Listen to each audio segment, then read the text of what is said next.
everybody. This is, what am I calling this? This is the Comedy Time Capsule, and I am interviewing one of my mentors, but I should say our mentors, because he is a mentor to so many people. Tony Sparks, aka the Godfather of San Francisco comedy. So Tony, hi, thank you for being on this, and I really appreciate your time. Thank you for asking me. Thank you for asking me. I really appreciate this. Well, no problem. Yes. No, definitely. You were among the first that I knew that I wanted to interview. So thank you.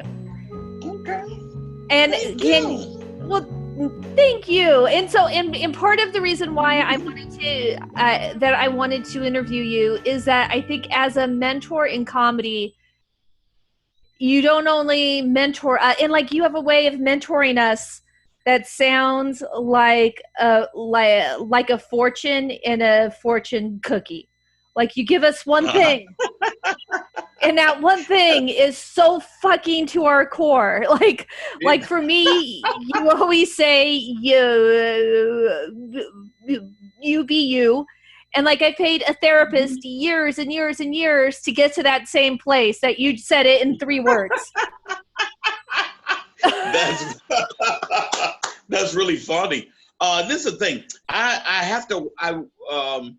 Okay, first of all, I really didn't want to start hosting and doing what I'm doing actually. But I was the community didn't accept me initially. I guess because I was way too hungry. I wanted everything right now. I was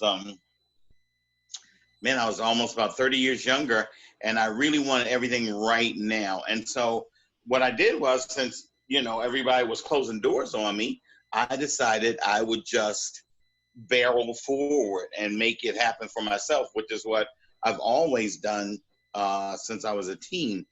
At any rate, so what happened is that I have to watch people very closely. Mm-hmm. And so I watch everyone really closely.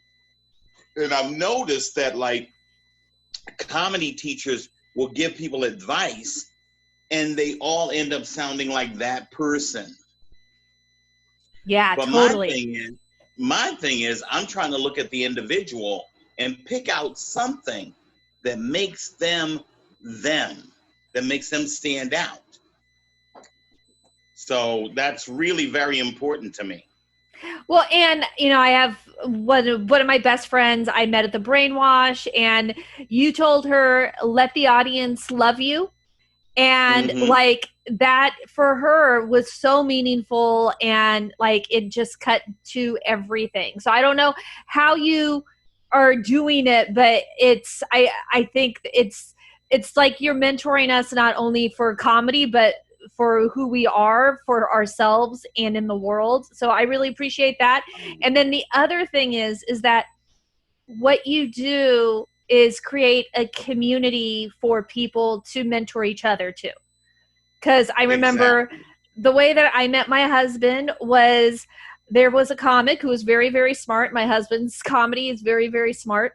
And you told this brand new comic who I'm sure was kind of like, hey, Tony, and like, wanting to be all over you. And you pawned him off on Ethan, but it was such a good match. Like you fixed them up to be mentors. And I've seen you do that because you know how people are with each other and you know who to hook each other up with. So you create a culture too. That's really funny you should mention that, because I've met people and I go like, oh, you would like her, and romantically, and it always works out, at least for a while. For as much as you have control over. Yeah, no, and I think you do that for comedy too. Okay. So, beautiful. Okay. So let's start with how long have you been doing comedy, and kind of what your typical week would look like before all of this. Okay. So I initially started doing comedy when I was 16 years old. It was an offshoot of writing my own underground comic book. And I wanted to do something different other than good versus evil and that kind of thing. So I realized jokes were a way to go. So I was watching like Dean Martin's Celebrity Roast and the Tonight Show with Johnny Carson. So I'm watching these things to learn how to phrase and how to actually write a joke. Then luckily for me, in my town, there was this guy that owned a magic and ventriloquist shop. And he had these books on comedy, and they were all written by a guy named Robert Orban. Robert Orban wrote for Red Skelton, Dick Gregory, Gerald Ford, and Senator Barry Goldwater. Now, that's a really super big range. Yeah, that's a big range. But this is the deal. I learned a lot from reading his books and the actual structure of a joke. And as a team, when I started, I didn't know how to write for two people. So let me ask you this: around what year was this? Was this before Richard Pryor? Was this before Cosby? Was this before Lenny Bruce? No, this was not because no, Lenny Bruce, you're not that old. Yeah. No, I know, but even prior, you have to go back beyond 1970, because in 1970 there was a magazine called Soul, and he was just starting to gain momentum, and he was mentioned in that magazine. If you look at the video Live and Smoking, that's him at the old Improvisation in New York City on 44th and 9th Street. Incidentally, when I did move to New York City, the first day I was there, I got on stage at the old Improv, and and someone from Backstage Magazine was in the audience, and they wrote a little blurb about me. So New York City was very good for me. Really? Anyway, let's see, comedy team. So when I broke up with my partner, I realized I was doing all the work, and I ended up winning a competition, and that's what made me break up with him. I had to do it by myself because he was busy with his mom, and so I ended up winning, and I started doing it solo. And that was how old then? Were you 16, or was that later on? No, I was 16 for sure. Sure. And it was in the anniversary of May 7th. I remember the day exactly. It was a Saturday, and I was leaving to go to this event that we were on the calendar. I didn't know. I didn't find it until I got there. Excuse me. Woo. So it turned out that there was this TV show that I wanted to see that night, but I was going to miss it. And it was a show that didn't last anyway. So. And so what anyway, does... I won first place. And I thought I bombed terribly. It was in a huge auditorium. So people were very far away. So I guess, I couldn't hear them. And so I bombed miserably. I thought I bombed miserably, but I won first place. And in winning first place, I said, okay, I'm going to do this by myself. And so what I did is I got the phone book, and I didn't know how to look up nightclubs or, whatever. But I looked up everything that said club, like Optimus Club, Kiwanis Club. I didn't give a damn. I called them all up and said, listen, I'm a brand new comic in town. I want to come by and do your room. And they were like, they didn't know what I was talking about, but they said, okay, come on. So I did every single room in Little Rock, every single room. Then I called them back in the reverse order and said, yeah. And I said, this time, can I have some money? And they go, oh, yeah. And so they paid me. I started getting paid as a working comic at 16. That's amazing. And it's really funny. I was thinking about this today. I had a brother who passed away in the late 80s. And he was working for the Reagan administration. oddly enough. And he was a millionaire. And he would always tell me like these little tricks on how to succeed in the business, because it was all about numbers. And he knew, I mean, come on, I should have listened to him being a millionaire, but I was 16, I was an idiot. And I really didn't listen to him, you know. But the things that he told me back then are things that I see that everyone who's successful, they do that now. And so it was like, wow, it just blew my mind. But I was under the impression like everybody. Go ahead, sorry. Oh, I was under the impression like everybody else that, you know, what you do is you be really funny, just be really funny, and doors are gonna open for you and something. Please. No. Okay, so tell me more about that. Well, this is the thing. In my hometown, they wouldn't let me, the one comedy club that was there, they wouldn't let me perform in it until I had lived in New York City. And I ended up doing the first one, an episode of the first season of Showtime at the Apollo, which was miserable, but it still got me work in my hometown. The other thing is that like I never had any luck with agents or managers because they always tried to steal all my money, but I wouldn't find out till after they had stolen some of it, and that was really heart-wrenching. But a lot of things you didn't need. Like when I was in New York City, my early act was silly voices. You know, I would do all these different characters. I would switch back and forth. And so one of the things that happened is that because no one ever heard my real voice, I would call places up and I would get auditions for myself for different movies and sitcoms and stuff like that because they didn't know my real voice. So it was like, wow, you know, I was my own agent. And so you were representing yourself with this fake voice. With my and real making voice. It work. Yeah, okay, got it. With my real voice, because in my act, I never used my real voice. I was always a character. And I realized that like 6 years into doing stand-up, that, wow, I could do all these different, my voice was really pliable back then. I could do all these different characters, which really, oh my God, that was amazing. And it got me, like I spent a short period being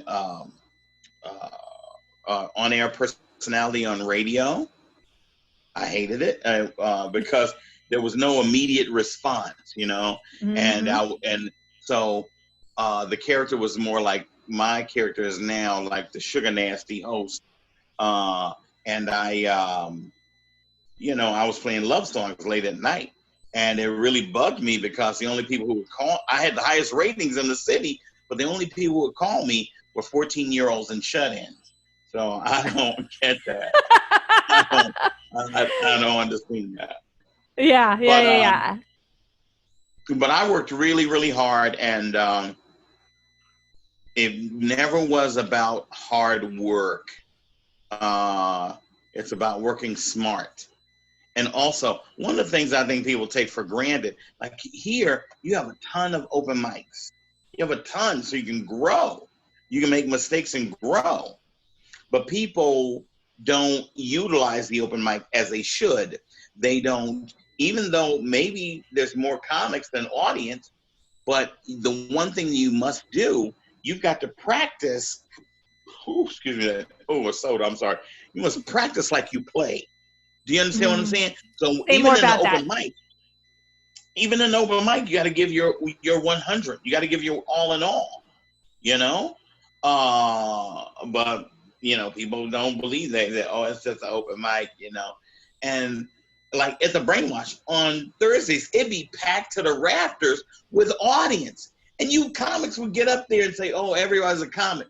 No, motherfucker, not everyone is a comic. If there's one person, then you play to that person. and you look at them and you take Exactly. the time and you do it.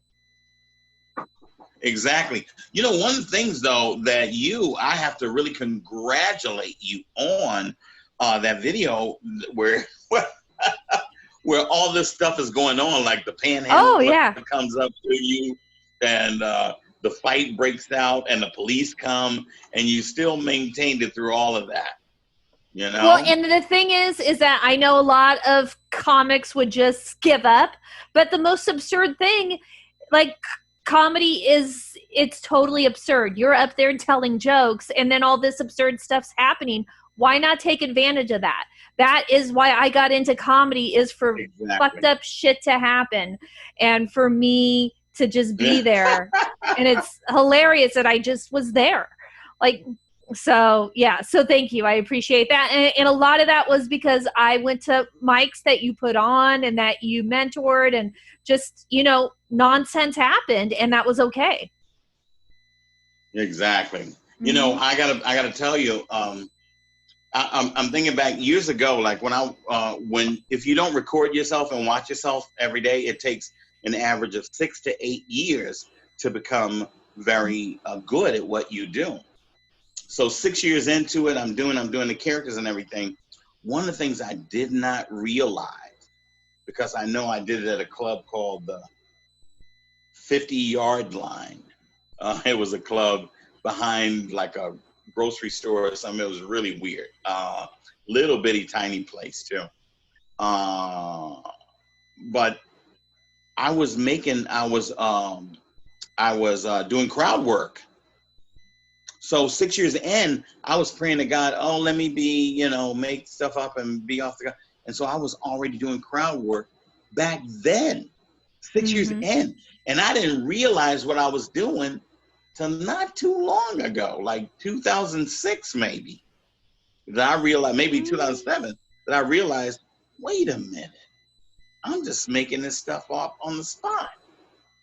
I didn't realize. I had no idea. Really? I had no idea. Was there a situation, or like what occurred to you to have that insight about your process? Okay, first of all, before I did comedy at 16, at 14 years old, I was writing jokes for 2 years every day straight, fucking up in school, right? So I was trying to find out learn the structure and the swing and the pitch. I was really trying to be a technician as far as comedy was concerned. Okay, so from watching people, it may not have looked funny, or it may not have read out. It may not be funny if you read it, but the way I did it, it worked when you spoke it.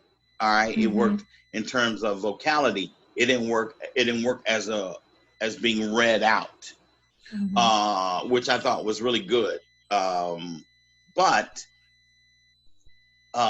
what happened is that I was supposed to do this show where I headlined, and the place was on, I'm gonna say it's on Taylor. It doesn't exist anymore, but it was a comedy club that this guy owned. He wanted to be a comic, and he figured this is the way to get in. And so he said, I want you to headline. And so I put the show together with Nancy Lee, Charlie Ballard, Cassine Bentley.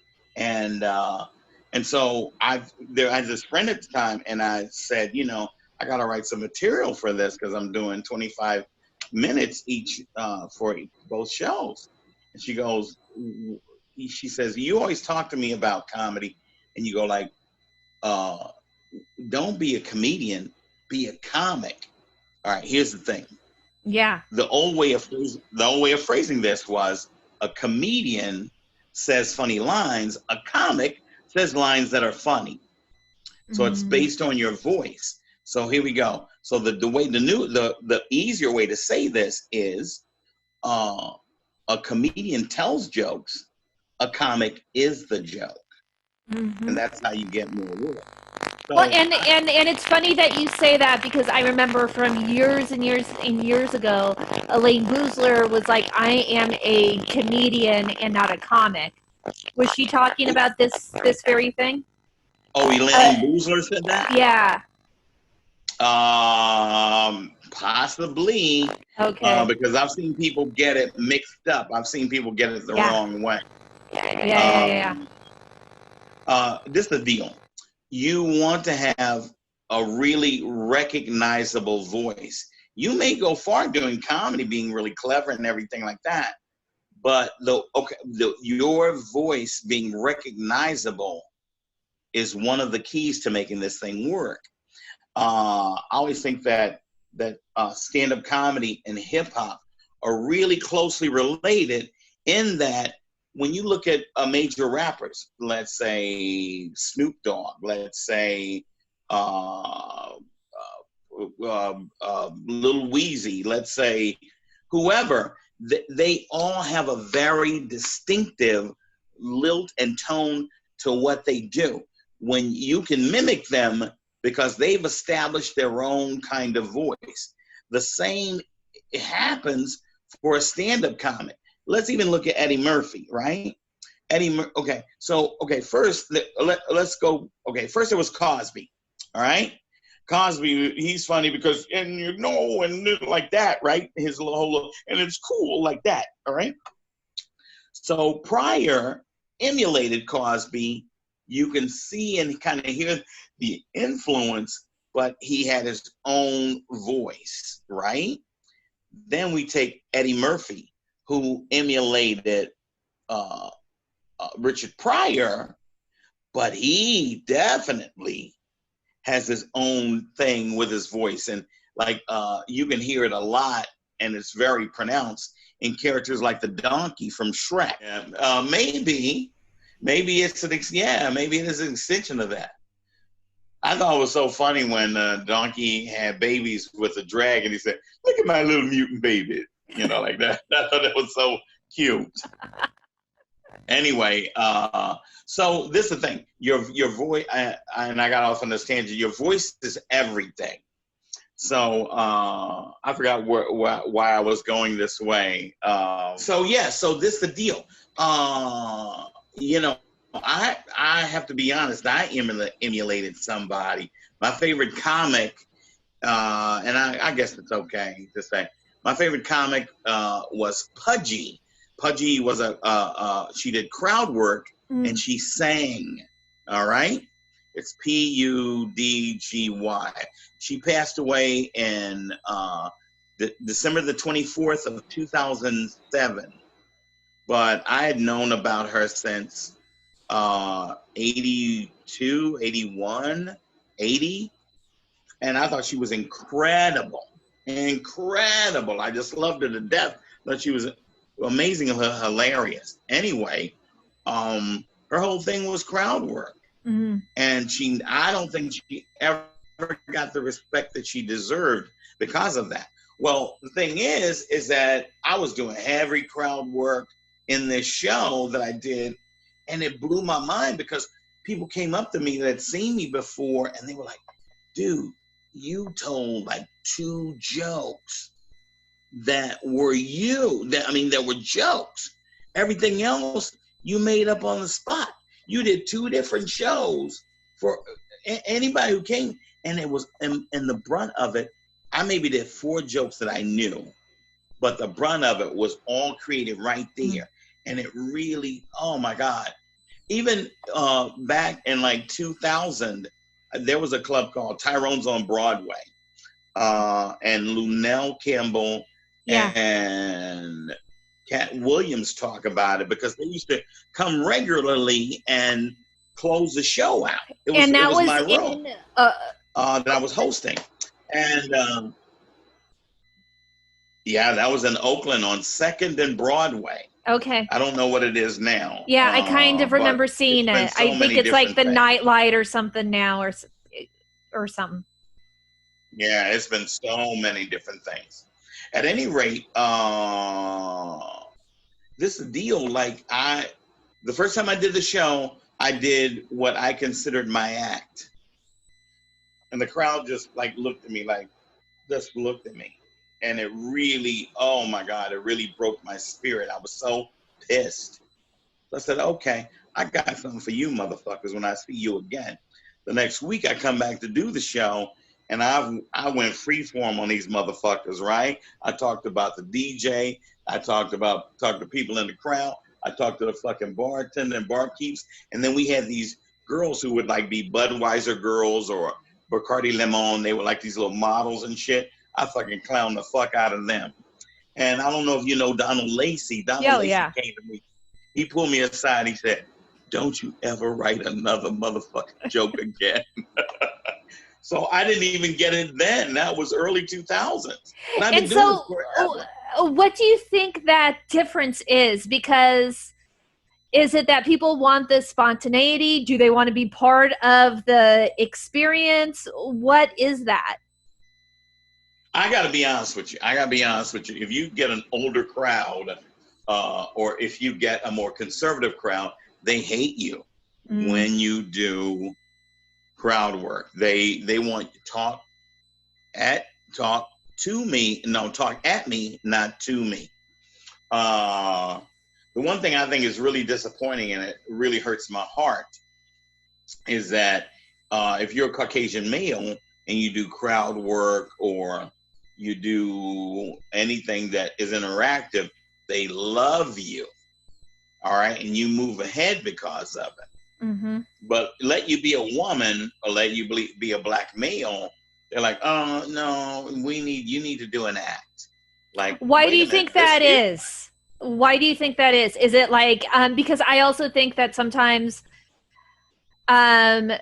the white guy is assumed to be intelligent, where some of us have to prove that we are intelligent, and is that part of that? Okay, well, all right, and I'm not trying to be mean or anything like this. I'm just trying to state things as they are. Yeah. Okay. Forever, I've tried to get like the Brainwash. I fought for years and years to get an all ladies open mic. Mm-hmm. I finally did it, and then one of the ladies who ran it, kind of, not all of them, but the last two, the first one and then the last one, they've really fucked it up. And I remember trying to do it because I've made 3 attempts to make it happen, and I got a lot of pushback from white male comics. Mm-hmm. They were like, "Oh, why are you doing this? Why?" I said, "Why not?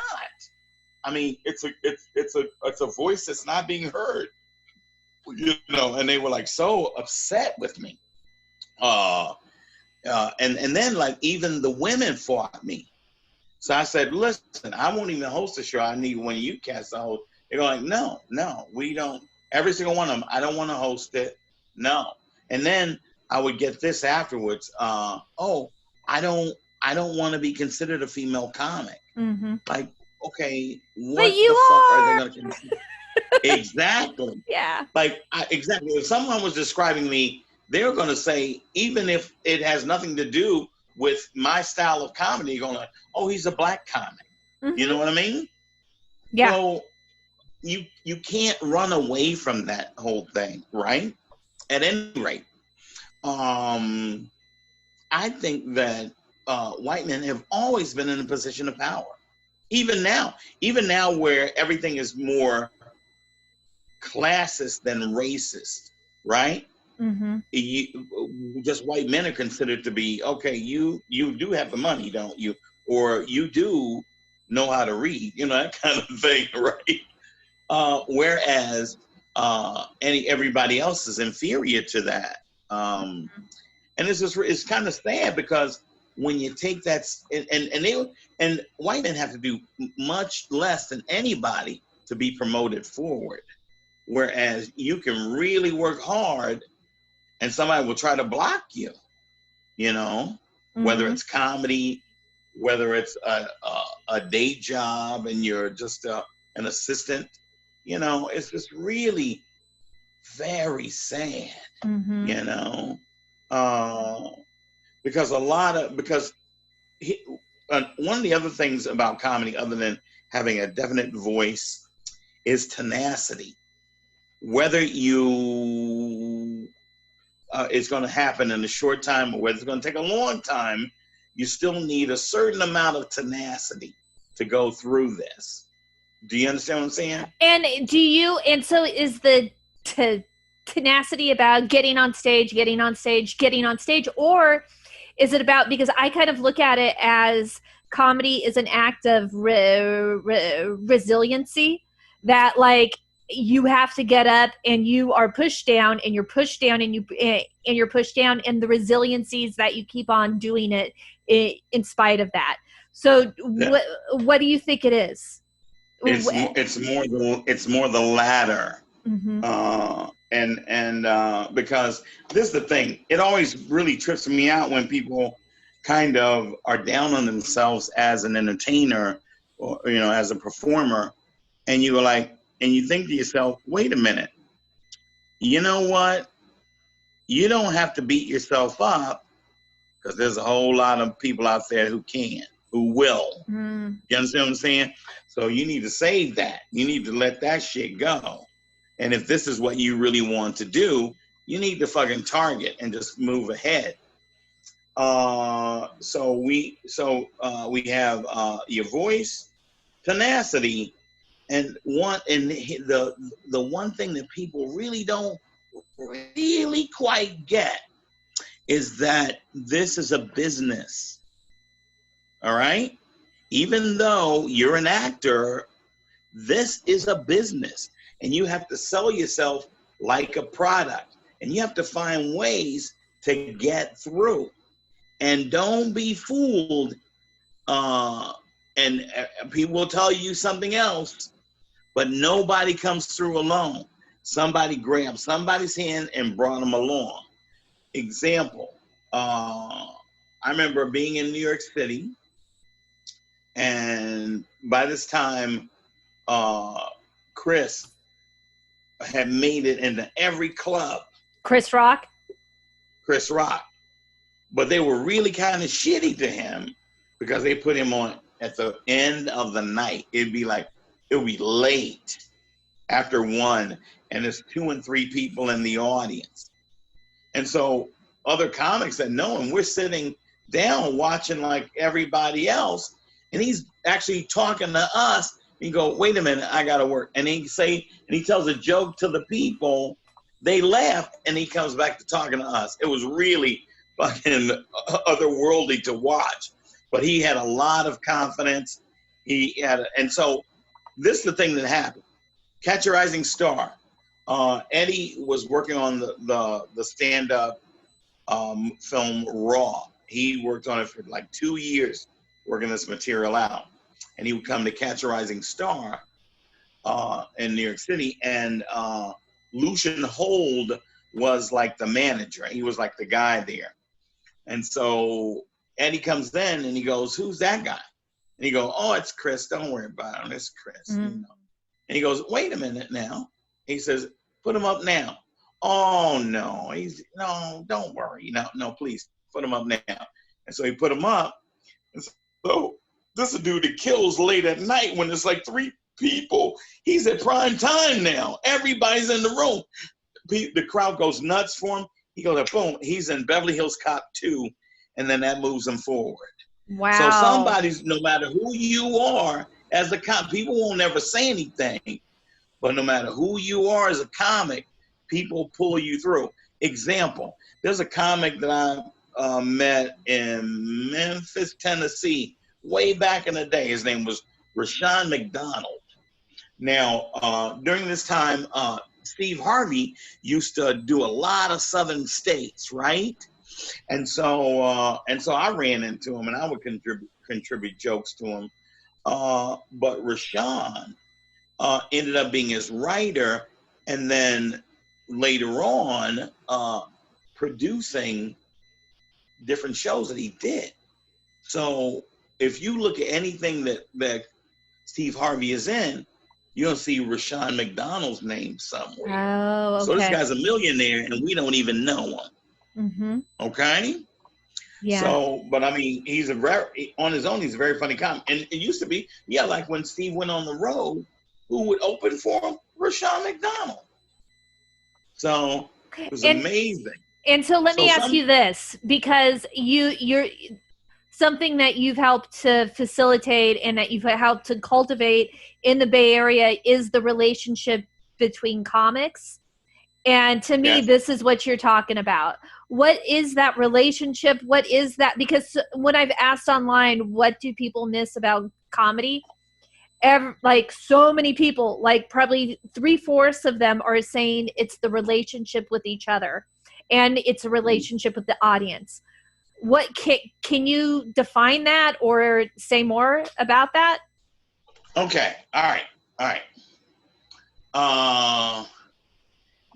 I'm a firm believer in don't be fucked up to people, because you never know who's going to be successful. Mm-hmm. All right? Because the person that you think is going to fail is the person who's going to end up being successful. I see old clips of, come on, what's his name? He plays the guitar. He's Jewish. He's He's funny, a musician or a comic. He's a comic. But is it Bob Adam Saget? Sandler. Oh, okay, Adam yeah. So, excuse me. So I see old clips. Oh no! And I see old clips of Adam, and I see that they've inserted laughter. Because when I would always run into him, no matter what, back in the day in New York City, he didn't get those really huge laughs.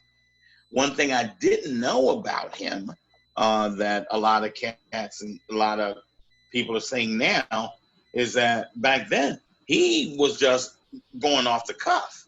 He may have had a routine, but it wasn't written down. It wasn't really memorized or anything like that. He was just doing it that way.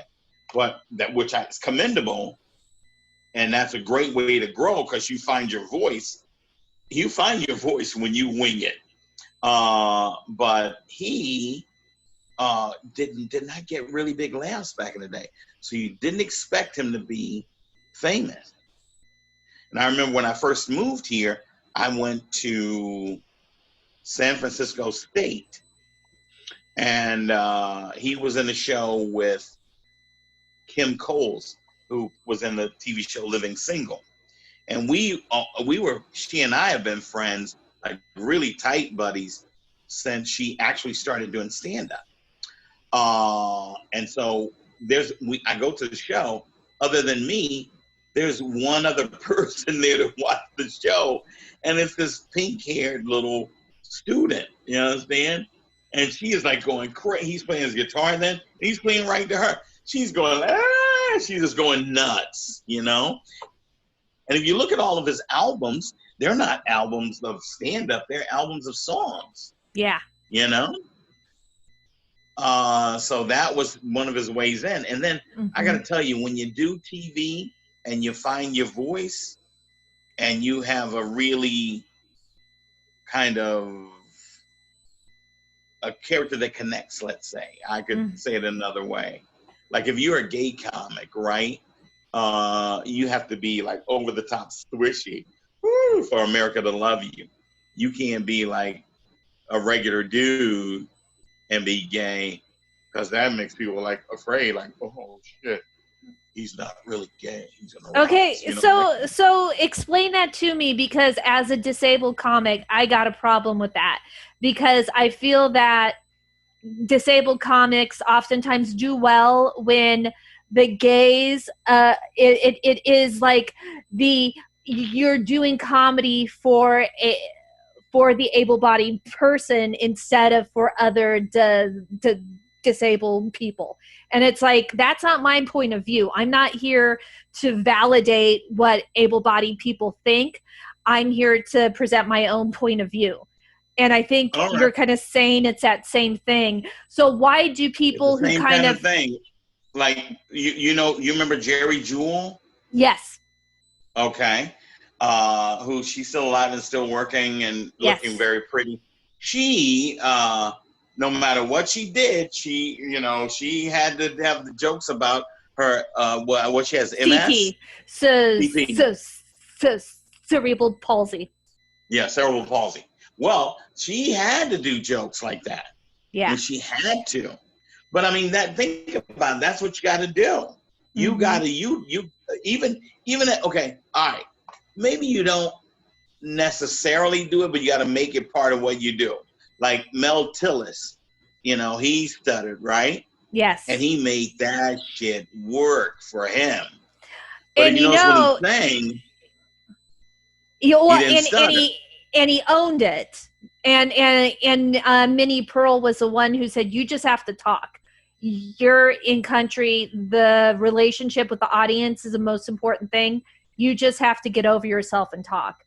And that's when he started to make fun of himself. But also Jerry Juhl and him came up at a time where like you kind of had to do some of that stuff. And Jerry Juhl didn't do it in a way that was self-deprecating. It was more like, yeah, this is kind of how it is. Well, let's even take a step back and go back further. Yeah. Let's go back to this lady is amazing, Phyllis Diller. Anything you read about Phyllis Diller, she is always going to be 100% on point about comedy and how to get ahead and how to do comedy. But she was a pioneer. I mean, and so she was like one of the first women that was like led into this all boys club. So she had to. That's why she wore the fucked up outfits, and she had to downplay. Uglied herself up. Right. She had to downplay being a pretty lady, you know, and being smart. She had to downplay that, you know, in order to make it work. Look at Joan Rivers, you know, I can't get a date. I can't get, you know, that kind of shit. So she had to play that in order to make that work. You understand what I'm saying? Yeah. Okay. But we're in a new day and time, and you don't necessarily need that. But listen, as a comic, no matter who you are, people never remember your name. So you've got to have a calling card that's going to make them remember you. I'm watching these old clips from Evening at the Improv, and I'm looking at Larry the Cable Guy before he was Larry the Cable Guy. Right? And he talks about his mother being a lesbian and shit like that.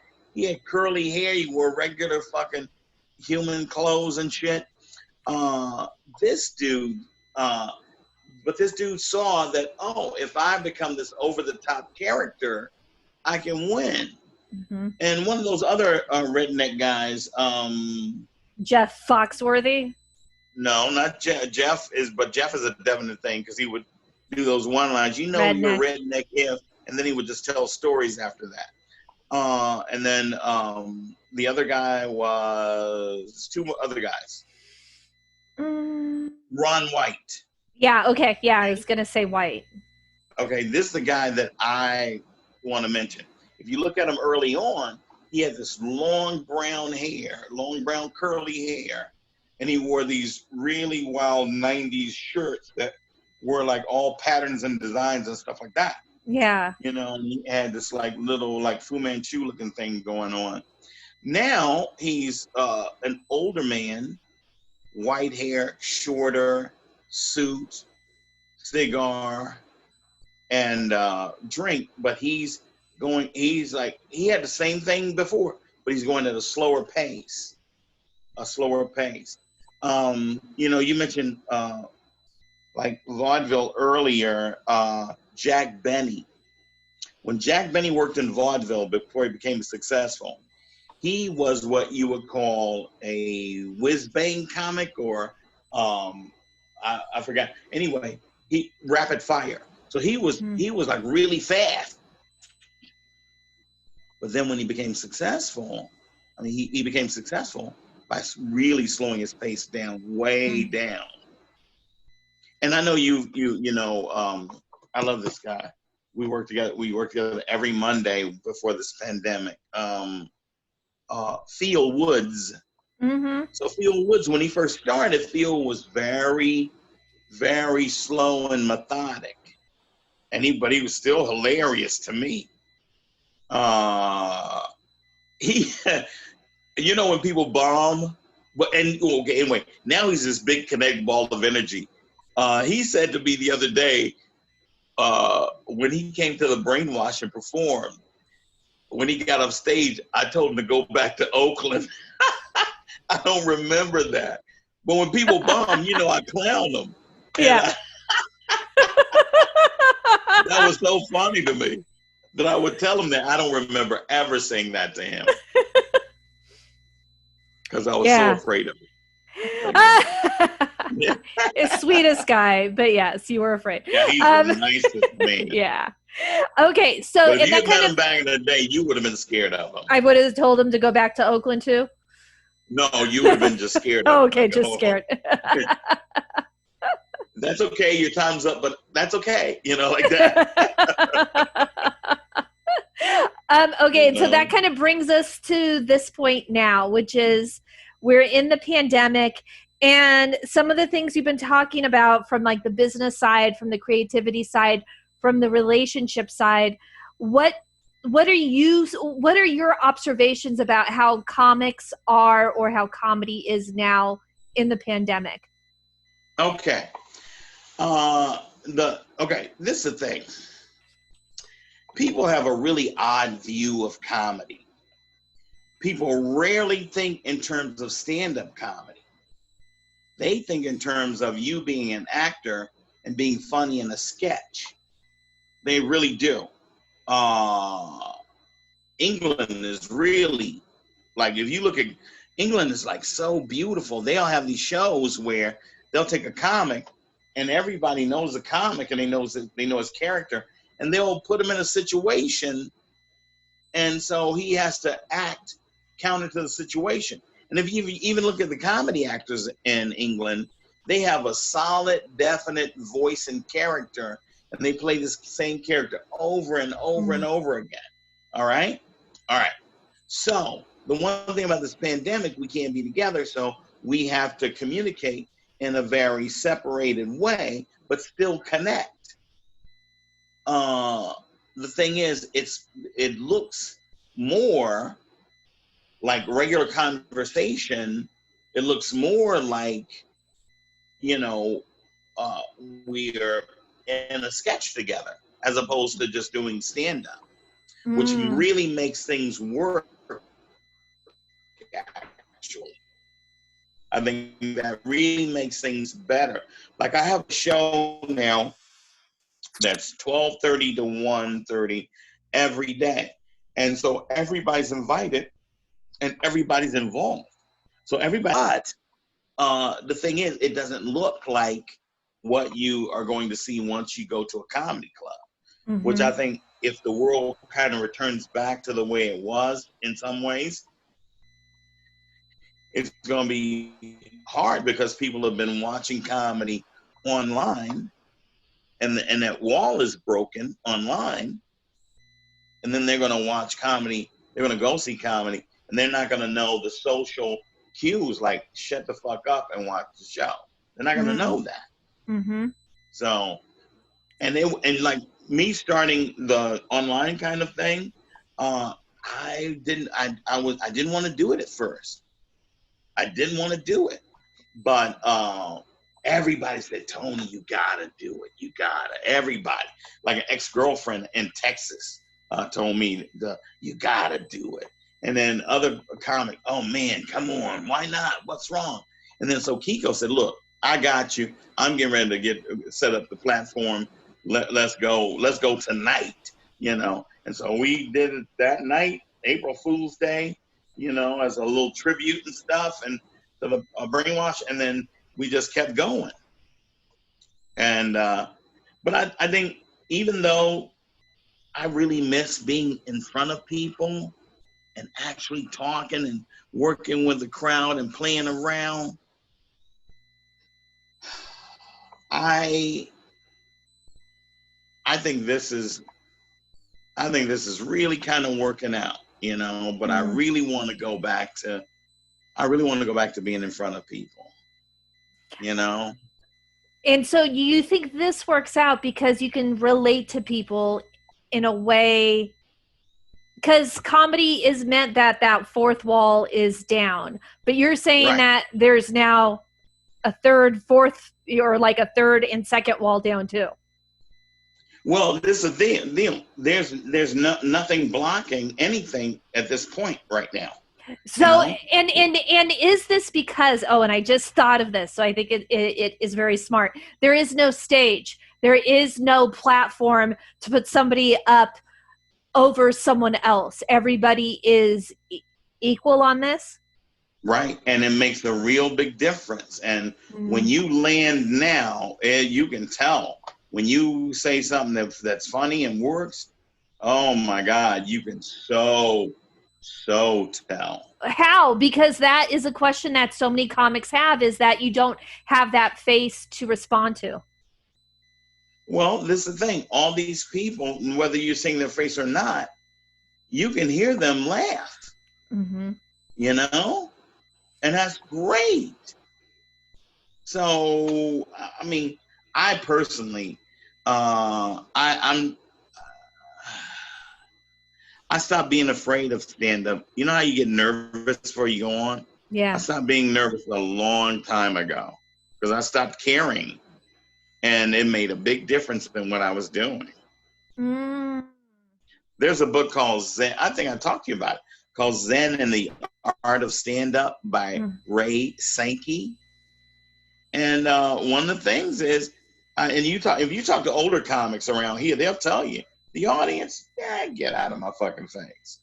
And if you look at any old clips of Whoopi Goldberg, like in the great movie Wisecracks, which is a great, if you want comedy advice, whether you're male or female, that's the movie to watch, Wisecracks, from like 96. That's a great fucking movie. And there's great advice in there. But you watch Whoopi in there, and Whoopi's like, give him what you want.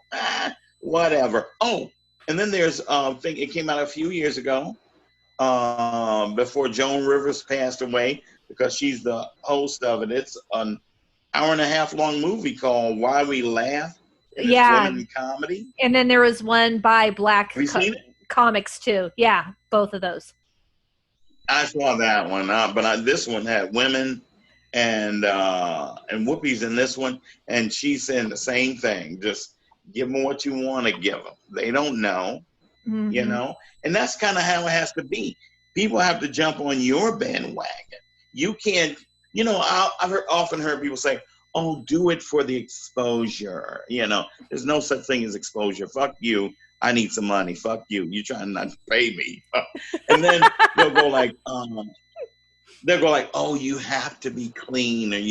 Well, then don't hire me. All right. You know me and you know what I'm going to say. Don't hire me. Okay. I don't have to be nothing but who the fuck I am. Now, let me ask you this, because the business side of the COVID comedy scene right now, is there money in it? Is there not? Do you think that that there is a way to do business still like this? There is. It's a little bit tougher because you're not actually seeing faces and stuff like that. I don't think Comedy Oakland is hurting, because I think they're having people pay before they can even log on, you know, which is fantastic. But you gotta have the same rules apply. You gotta put asses in seats or you're nothing. Now, their marketing game may be really good. I don't know. I know I got stuff from them long before this pandemic. But it's really tough for me to get work with them for some reason, even though every time I go there, I do really well. But they, out of all the people, I think they have their thing down. I don't know what the setup or Cheaper Than Therapy is doing. But those were always great shows, the setup and Cheaper Than Therapy. Very intimate, very wonderful shows. The best. But I don't know what they're doing. But prior to this, I mean, they were packed. You know, you had a capacity of somewhere, it's like 75 or 49 for the setup. And then with Cheaper Than Therapy, you had an exact number of 100 feet, and they most nights they would do 2 shows. Mm-hmm. You know. And so it seems Uh, I was talking to another comic last night. He is in Colorado, and he said that the relationships that he's cultivated with his audience are the things that are getting him through this now in a financial sense, because he's doing videos for him because he does drag too. And so it's his audience that he has established is what he's drawing on now. exactly. But I mean, that's the whole thing. All right. I'll give you an example. And I hope this doesn't make me not popular, but the punchline is a tester club. Like, let's say you get signed with William Morris, and they go like, okay, if you can pack this room from Thursday to Saturday, and it's 150 seater, and that's like there's like 5 shows at 150 people, then you got to deal with us. Mm-hmm. So that's how it works. Don't be fooled. If you can be an amazing comic, but if you don't, it was easier back in the day because, people were just, comedy clubs were new and people just flocking to go laugh at something, Now it's running the mill. Now everybody thinks, oh, I can do comedy. I saw somebody do it. I can do that. And it is so weird to me because it's the one thing that people look at and think, oh, I can master this without, you know what I mean? Whereas, like, if you see somebody playing the drums and you're inspired, you have to take drum lessons, motherfucker. Mm-hmm. You understand? But with comedy, they think I can just go, hey, and then they always fall on their ass. A lot of times people come, hosting the mic, they come and they go like, hey, I'm not really a comic. I'm not really a comedian. I'm a storyteller. Like, that you that got no means they're jokes. Gonna bomb. Yeah. Yeah, they're gonna bomb like But that's the thing. It's all about numbers. It's all about putting asses in seats. It's all, and it's all about bringing people in. Like, I have a smaller network now. I really loved Facebook early on because I had about 5,000 friends, right? I could press one button if I'm doing the show, and all 5,000 friends, whether they wanted or not, they got my information on the show that I'm doing. It didn't matter whether they were in Cleveland, you understand, whether they were in Idaho, it didn't matter. Everybody got my information. And that was so great. And so when I would go to a show, I was like, wow, all these people are here. And then, oh my God, I went through a period where I was, I was really getting down bad. And but I was so saying just crazy shit that all that is a blur, but I was saying crazy shit. And I had the biggest following then when I was just speaking out of my head. Mm. It was craziness. And I remember having that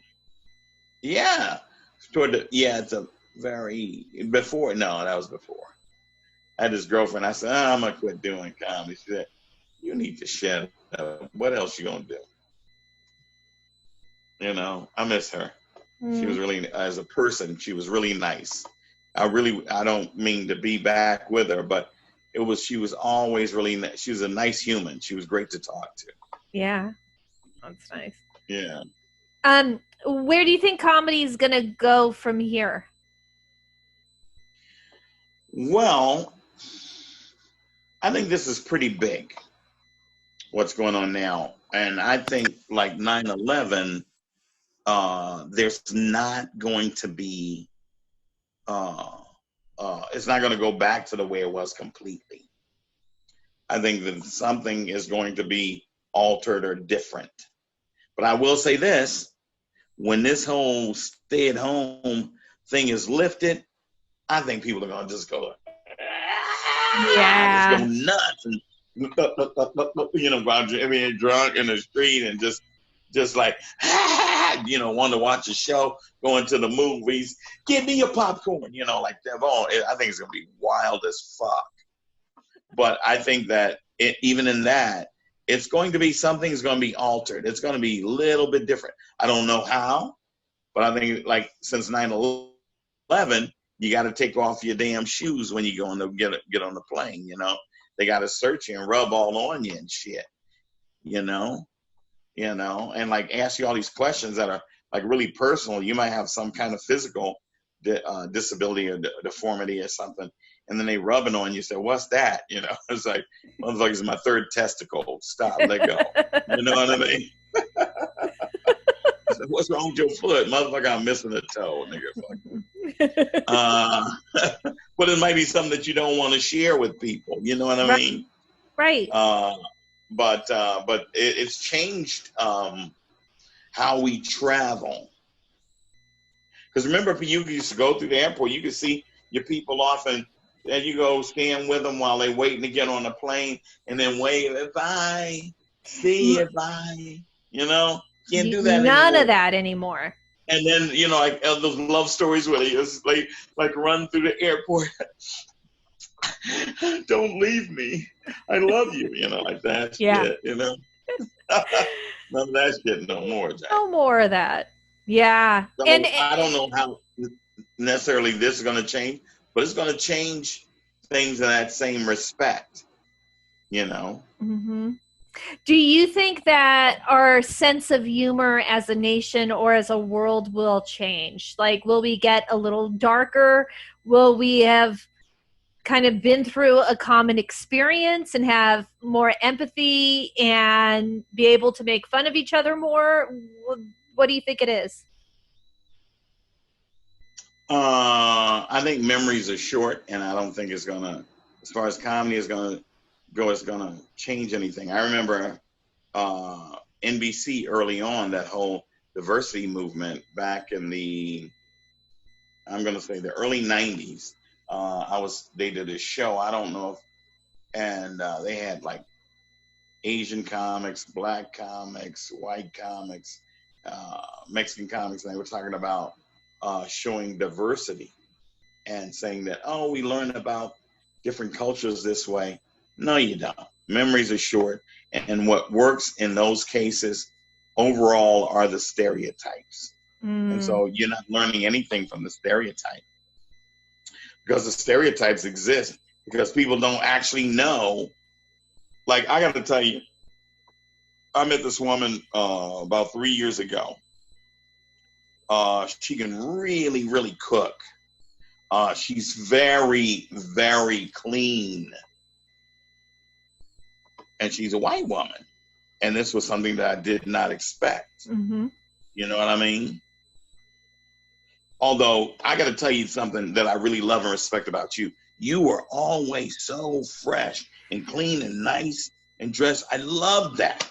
Well, I could show you my kitchen right now, and you would know that it's only my dress. Well, you know what? As long as your body is clean, that's what, and you're out among people, that's very important. Okay, I won't show you the rest of the house, so because it would fit your stereotype exactly. Well, let me tell you, this lady just changed everything. And once I met her, I ran into more people that were just as, clean phobically and cooked so, oh my God, she cooked so excellently. And then I met her brother, and her brother's an actual chef, and his food is even better than hers. Wow. Yeah. So he's a really different dude. Do you think that is there anything that we haven't covered that you think needs to be talked about? Okay, let me say two things that I always like to say in any given interview that I think is really important. Two things. Okay? Two things that will change your life. All right, if you think you want to do comedy, don't just get on stage and look like an asshole. Get a book, like Judy Carter Stand-Up Comedy, the book, or Step by Step to Stand-Up Comedy, written by Greg Dean. Get a book that shows you how to write a joke and how to tell a joke. Don't just think you know how to write a joke. Learn to write a fucking joke. All right?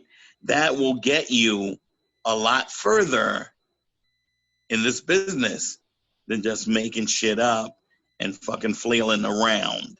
Okay? And so do more than just a premise. Yeah. Have some my jokes. God. Even studying comedy, I remember being in Memphis, Tennessee, and looking over my act and going like, oh shit, I'm just doing premises. and if you have a big premise, you got to follow it up with at least 3 to 10 jokes. All right? You can't have a big premise and do one joke, because you're going to piss the audience off, because they're going to think, I could have thought of that shit, motherfucker. You're not giving us enough.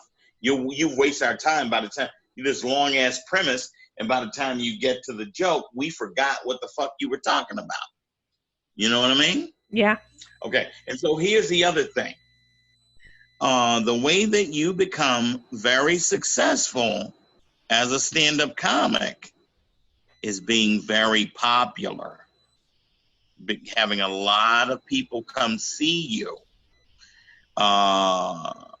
You can be the funniest or the most terrible comic in the world, but you got to understand that you are nothing unless you have a following, unless you have people that want to see what you do. And it's kind of tougher now because everything is digital. Everybody sees everything now. So you have to really develop on your feet and know that once you do it, like whether it's online, whether it's whatever, it's as long as it's out there, it's like the pawn shop. You gave it away and there's no taking it back. So understand your individual voice, and you can ride off of that for years, forever. How long do you think it takes for someone to develop that voice? Because I've always heard it's the first year. Is that no? What do you think? No. Listen, if you don't watch yourself over and over and over and over again, it's going to take longer. If you don't watch yourself over and over again, like a visual, sound and visual, and then look at it and pick yourself apart, like, I could come up here, or I could go lower here, and I could emphasize that by this. If you don't do that, looking at it every day, it's going to take you somewhere between 6 and 8 years. Okay? Yeah. Now, if you, though, like, watch yourself like that, you could be somewhere between 3 months and a year and a half, in some cases 3 years, be really good. But you got to watch yourself over and over and develop and keep writing, because the more you write, the funnier you're eventually going to get. Mm-hmm. So it's like a muscle. It's like working out. It's a muscle that you have to keep flexing, that you have to keep working. Do you think comics will be like, one of my fears, and God knows I am no Eddie Murphy, but Eddie Murphy got out of practice doing stand-up, and that's why he doesn't do it anymore, is he just like, he didn't work that muscle, and he got occupied by other things, and that's why he didn't go back. Do you think we'll be able to go back doing comedy? Okay, first of all, comedy is really a grind, and people expect a lot out of you. And if you look at a lot of these famous people, they, like, every 2 years or every year, they're putting out a special. So you have to have brand new stuff. Yeah. So, and Eddie was very meticulous. Eddie it took him years and years to do Raw from I think the first one was Delirious, yeah. And he was super meticulous. So the actual grind of stand-up is really rigid and hard. And when you really fucking going in there and putting in your all in all, and that's, you'll notice that by watching these super successful people. But the one thing that you have to understand that, like, let's say tomorrow, I said, I've written an hour's worth of material. I'm going to do it. It's going to be terrible. Why? Because you got to go on stage and flex that muscle and get that shit toned up and polished. All right? But Eddie just said, fuck it, I'm making money with these movies. And these movies are netting me a lot of goddamn money. Why do I have to go on stage? You know? Mm-hmm. But he's been offered a ton of cash by Netflix to do a stand-up special now. Ah. So the thing is, on the low, he got to creep through all these different towns doing stand-up comedy to get his shit together. I remember Richard Pryor's last movie, Here and Now, right? His last real movie, stand-up movie. I've got these CDs that were an interview, and he was saying that I really didn't get a chance to work out a lot. I didn't get a chance to do a lot of gigs before filming this, and that, you know, I wasn't at the top of my game. Mm-hmm. But I got to say, his spirit seemed very happy. It's one of my favorite stand-ups of his. You know, the way he did it. Mm-hmm. It was beautiful to me. Why? What was it? It was just something that was unseen. He seemed very relaxed, very happy in his life at this point. And it was also kind of like he did it in a sort of, and it felt like a best of, because he did slightly different spins on stuff that he had said all along, you know? Right. So he kind of extended what he had already said. Yeah. So I thought, oh my God, that is brilliant. That is wonderful.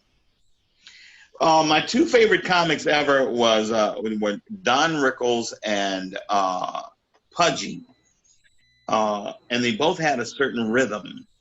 And if you want to find her, you can't just find her by typing in Pudgy. You got to type in Don Rickles Pudgy, because the first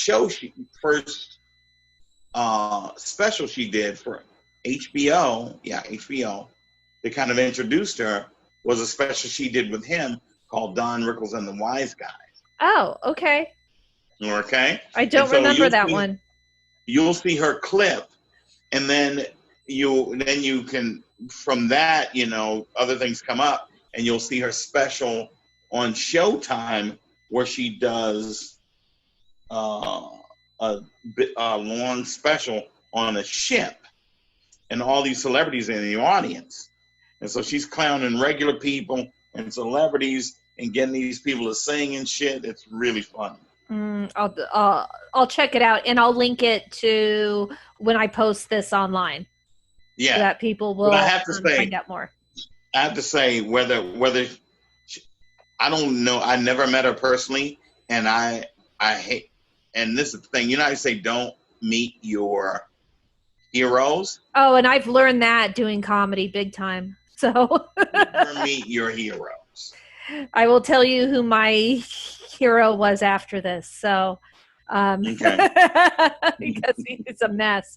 Okay. So is there any last thing that you'd want to share, or can we find you online? Do you have a Venmo that people can donate to this time? Well, this is the deal. I have a PayPal, right? And the PayPal is TonySparks24@gmail. TonySparks24@gmail. Exactly. And I am more than willing to, you give me money, I'll give you one of these shirts if I have them. A Tony Sparks shirt, yes. If you give me your address, I'll give you one of them, or I'll give you a Sugar Nasty t-shirt, or I'll give you a shirt that says Tony Sparks and Sugar Nasty. Okay. So, and it has my face on it. That sounds perfect. But you gotta give me at least $15. Oh, at least 15. People should do more than that. So that way I can mail it to you. Yes, definitely. But I don't always have all the sizes. I'm almost sold out of everything. Okay, so people better do this quickly then. They better. Yes. Well, Tony, thank you, and thank you for this, but also for everything. Hey, listen. You've been wonderful always. You are so wonderful and so inspiring to me because you are doing everything properly. And I feel bad because like you're one of the best female comics out in our area that I know of, but you are, to me, you seem so underrated. But that's the way people are around here. You know what I mean? They take it for granted. Well, and also I want to focus on being good and the art form, and I know I can get a high-paying college gig.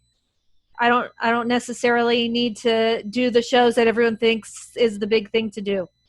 Right. So I really appreciate that though, and I'm in part good because of the culture and the rooms that you have created. So thank you.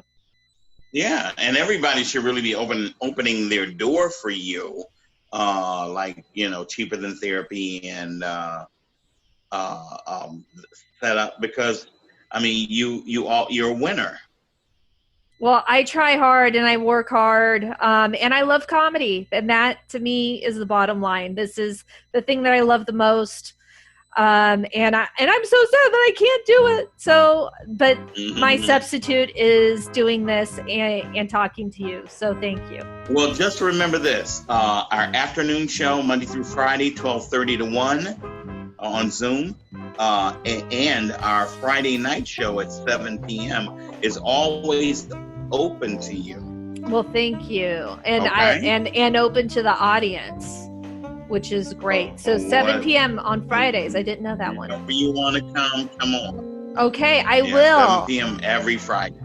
Okay, great. All right. Well, thank you so much. Take care.